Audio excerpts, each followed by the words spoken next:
家好，最近讀到以賽亞書個教導，令我對神嘅公義同埋神嘅愛之間嘅關係有咗一個新嘅體會。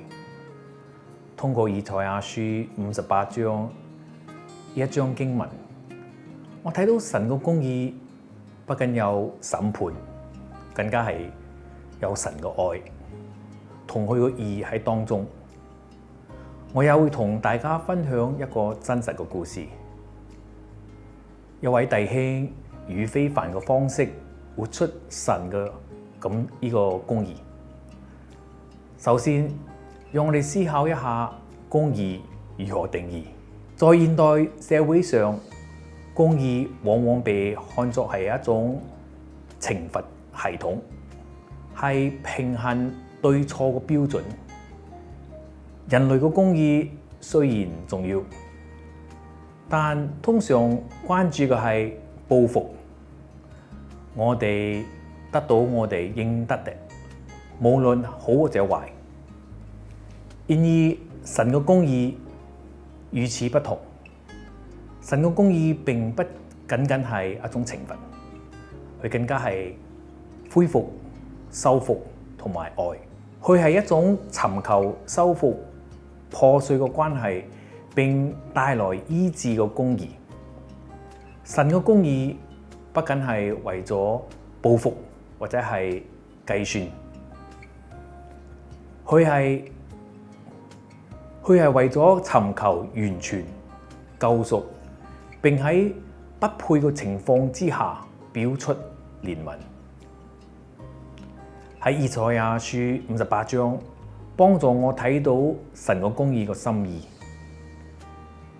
喺呢一章中，以色列人陷入一個宗教嘅空洞儀式中，佢哋禁食、獻祭，但佢哋個行動係冇反映出神嘅公義同埋真實嗰個心意。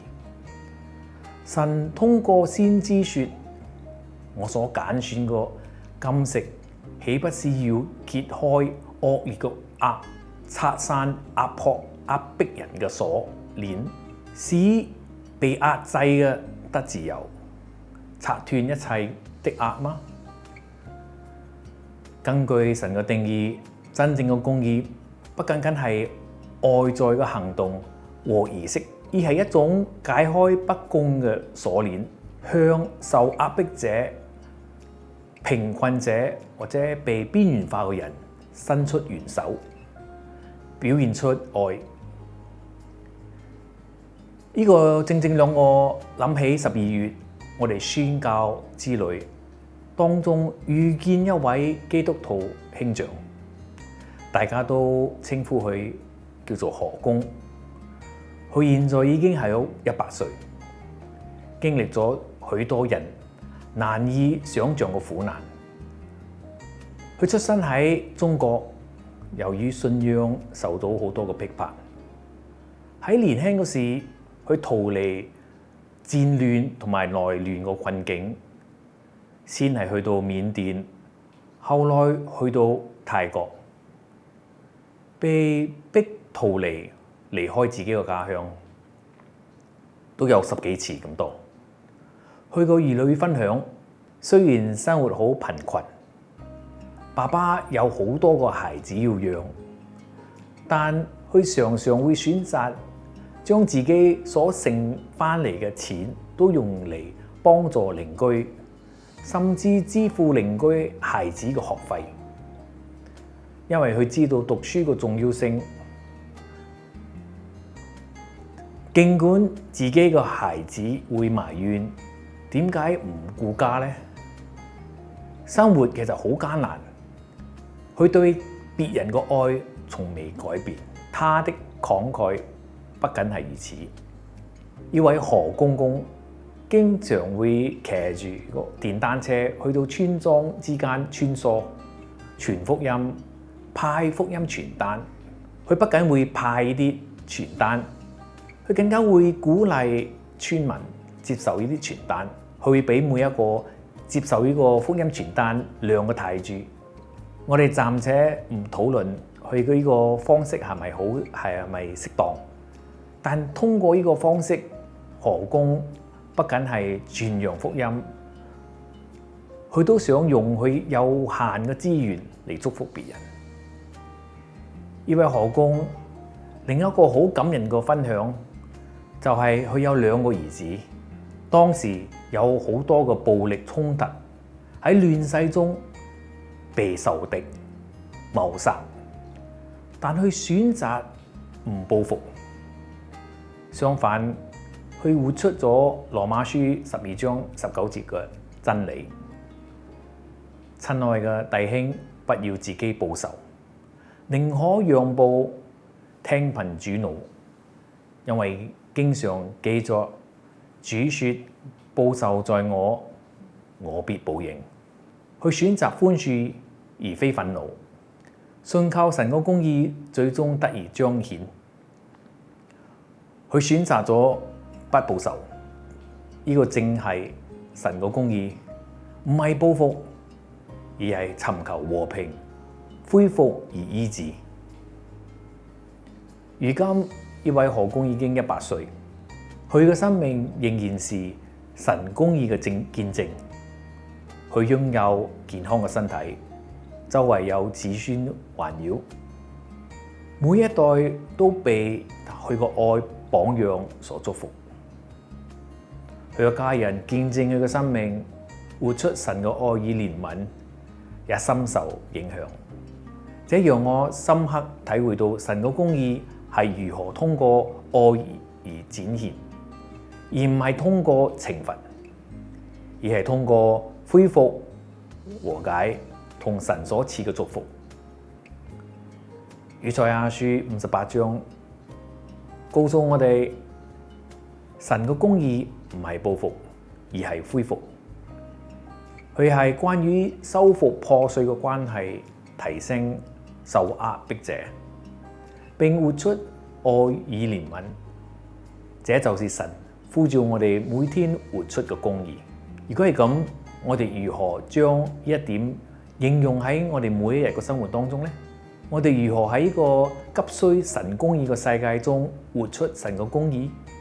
除咗不要成為別人受壓迫嘅根源，我哋可唔可以向我哋嘅鄰居施憐憫呢？教會有南亞客工關懷事工，我哋關心嘅係嗰啲受傷、被邊緣化嘅客工。我哋都有懷恩社區服務，參與咖啡早晨 （Coffee Morning），為周圍嘅社區提供免費早餐嘅事工。通過一頓簡單嘅早餐嚟表達神嘅愛同埋關懷，呢啲係我哋可以積極活出神公義嘅一種方式。通過實際嘅行動表現出憐憫、同情同埋愛。記住，神嘅公義不僅係我哋嘅所說什麼，佢更加係我哋點樣去活出嚟。喺我哋反思呢位基督徒兄長個生命嘅同時，我哋會意識到真正嘅公義係來自神嘅愛，它能改變生命。這不是一種算賬嘅公義，而係一種醫治、恢復同埋和解。願我哋都被佢個榜樣激勵，喺我哋自己個生命中活出神嘅公義，選擇愛、寬恕同埋憐憫。即使係面對逆境當中，當我哋行走喺神嘅公義當中時，我哋都會體驗到神嘅祝福，正如呢位兄長一樣。多謝大家。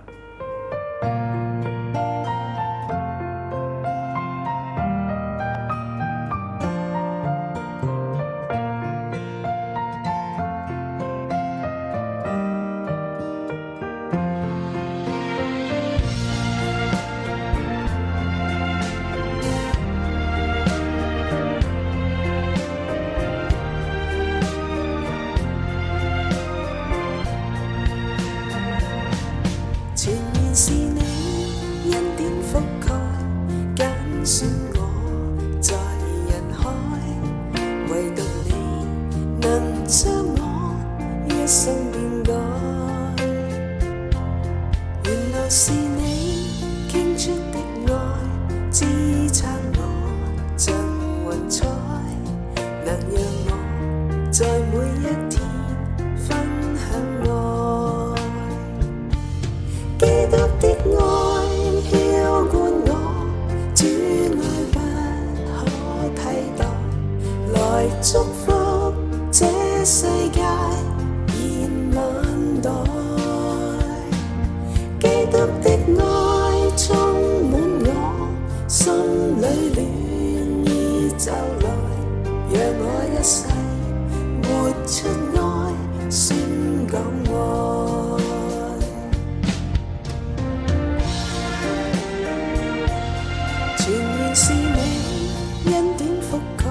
愛是